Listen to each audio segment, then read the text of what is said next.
سامعین، ملک مصر و شام میں جب قحط پھیل گیا اور کسی ملک میں اناج و غلہ نہیں رہا سوائے حضرت یوسف کے، اور تمام مخلوق خدا اطراف میں غلہ حاصل کرنے کے لیے جاتی تھی اور مختلف جگہ سے معمولی غلہ لے کر آ جاتی تھی۔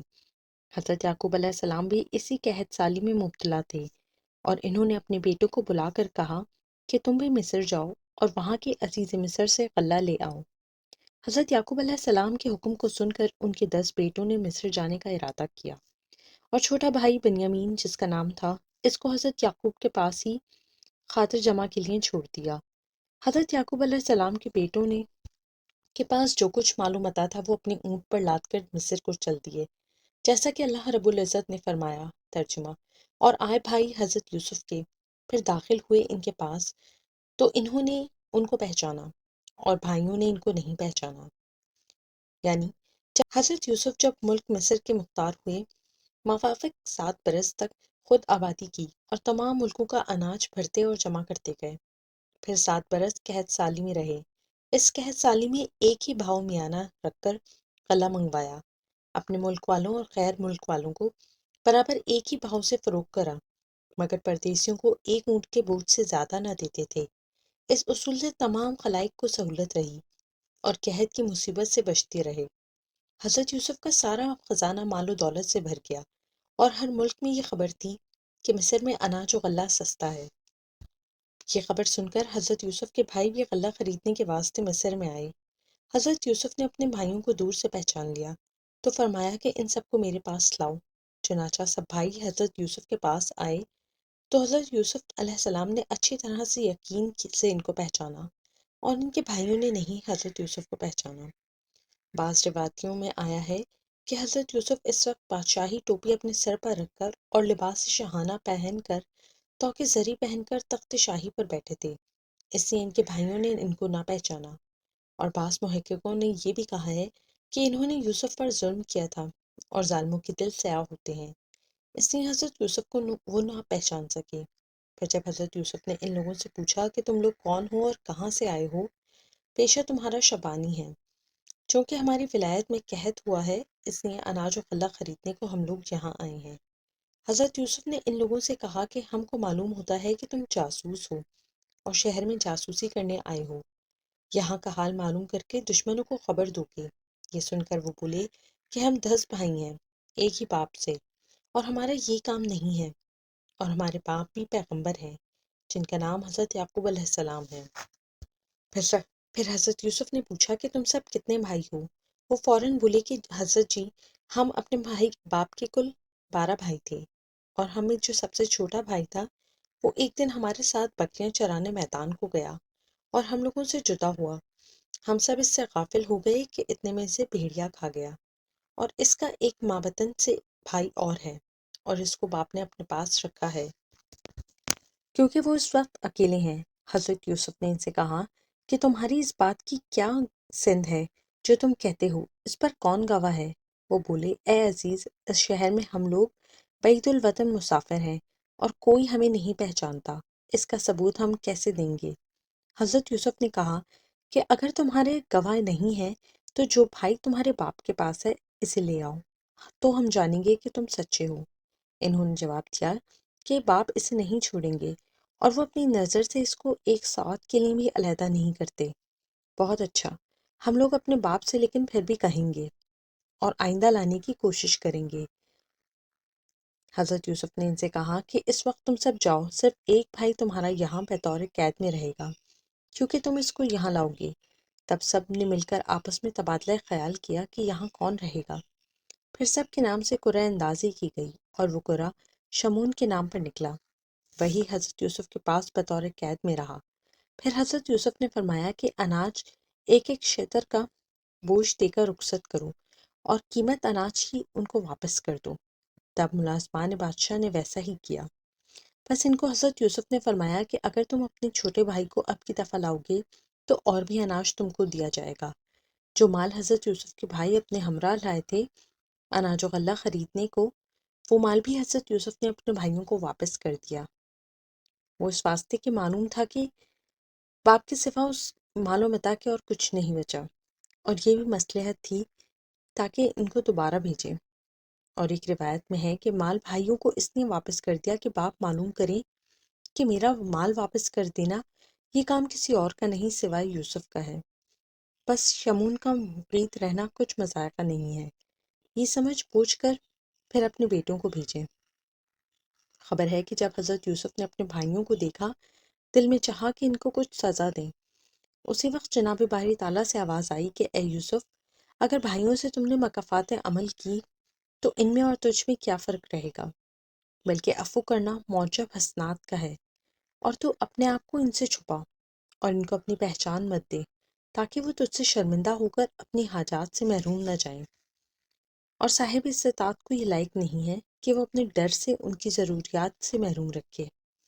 اے یوسف، ان واقعات کو جانے دو، کیونکہ وہ تیرے در پر محتاج بن کر آئے ہیں، خوش ہو کر ان کو اپنے آپ سے رخصت کرو۔ حضرت یوسف نے اپنے بھائیوں سے مزید پوچھا کہ تم کہاں سے آئے ہو اور کس جگہ کے رہنے والے ہو؟ وہ بولے کہ ہم کنعان سے آئے ہیں اور حضرت یعقوب علیہ السلام جو پیغمبر ہیں ان کے بیٹے ہیں۔ پھر حضرت یوسف نے ان سے پوچھا کیا تمہارے باپ ابھی بھی حیات ہیں؟ بولے ہاں، ابھی حیات ہیں۔ پھر پوچھا کہ وہ آج کل کیا کرتے ہیں؟ وہ بولے کہ سوائے عبادت کے اور کوئی کام نہیں کرتے۔ ان کو تو اللہ تعالیٰ نے پیغمبری دی ہے شہر کنعان میں، اور وہ بہت ضعیف اور اپنی آنکھوں سے معذور ہیں۔ جس پر حضرت یوسف نے ان سے پوچھا کہ ان کی آنکھیں کیسے جاتی گئیں؟ وہ بولے کہ ایک ان کا بیٹا تھا، وہ اس کو خوب چاہتے تھے اور اس کا نام یوسف تھا۔ وہ نہایت حسین و جمیل تھا، ایک لحظہ نظروں سے جدا نہ کرتے تھے۔ اللہ کی مرضی ہوئی اس کو بھیڑیا کھا گیا، اس لیے وہ اتنا روئے کہ ان کی آنکھیں جاتی رہیں۔ پھر حضرت یوسف نے ان سے کہا کہ اتنے بیٹے رکھتے ہو، کیوں ایک کے لیے ایسا حال ہوا؟ وہ بولے ایک اور اس کا سگا بھائی ہے، اس کا نام بنیامین ہے، اور اس کی 6 بہنیں موجود ہیں، لیکن یوسف ان میں بہت ہی خوبصورت تھے۔ انہی کے شب و غم میں روز روتے روتے اپنی آنکھیں کھوتیں، اور ایک مکان شہر کے باہر بنا کر اس کا نام بیت الاحسان رکھا۔ اسی مکان میں عبادت کرتے ہیں اور وہیں یوسف کی جدائی میں ہر وقت روتے رہتے ہیں۔ پھر حضرت یوسف نے پوچھا کہ شاید وہ ہنر میں تم سے زیادہ تھا؟ وہ بولے نہیں، ہاں البتہ وہ اپنے حسن اور خوبصورتی میں زیادہ تھا، دانائی اور عقل مندی میں بھی ہم سب سے تیز تھا، الغرض اس کی صفتیں بیان سے باہر ہیں۔ یہ سن کر حضرت یوسف نے اپنے دل میں سوچا کہ اس وقت ان کو معاف کیا جائے، اگرچہ ان لوگوں نے مجھے بہت ستایا اور مجھ پر بہت ظلم بھی کیا، مگر یہ جو کہتے ہیں سچ کہتے ہیں۔ حضرت یوسف نے اپنے خدمتگاروں کو بلایا اور ان سے کہا کہ دیکھو، یہ بیچارے مسافر غریب وطن اس ملک میں کبھی نہیں آئے، ان کو کوئی جگہ دو اور ان کو کھانے پینے کو اچھا اور پاکیزہ کھانا کھلاؤ، اور جب تک یہ لوگ اس شہر میں رہیں اس وقت تک ان کو لباس بھی اچھا اعلیٰ قسم کا پہننے کو دو۔ جب دوسرا دن ہوا تو حضرت یوسف نے ان کو بلا کر پوچھا کہ تمہارے شہر کا کیا حال ہے؟ انہوں نے کہا کہ ہمارے شہر میں قحط پڑا ہے، اور ہم نے سنا ہے کہ مصر میں آپ کی سرکار میں اناج سستا بکتا ہے، اسی کو خریدنے کے واسطے ہم یہاں آئے۔ حضرت یوسف نے فرمایا کہ تم لوگ کیا مال لائے ہو؟ اناج لینے کے واسطے اس مال کو حاضر کرو۔ تب وہ اپنا لایا ہوا مال پیش کرنے لگے۔ وہ مال، اس کی قیمت اس وقت 200 دینار تھی، لیکن وہ مال خریدنے کے قابل نہ تھا۔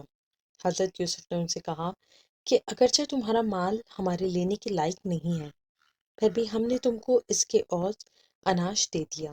چنانچہ ارشاد باری تعالیٰ ہے۔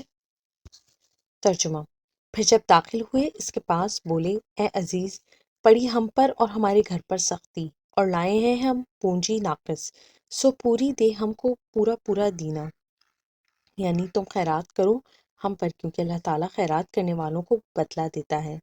پس حضرت یوسف نے اپنے بھائیوں کو کئی دن کھلا پلا کر ایک شتر کا بوجھ اناج دے کر رخصت کیا، اور فرمایا کہ تمہارا مال اگرچہ 200 دینار کے قابل نہ تھا، تو بھی میں نے تم کو گندم دے دیا۔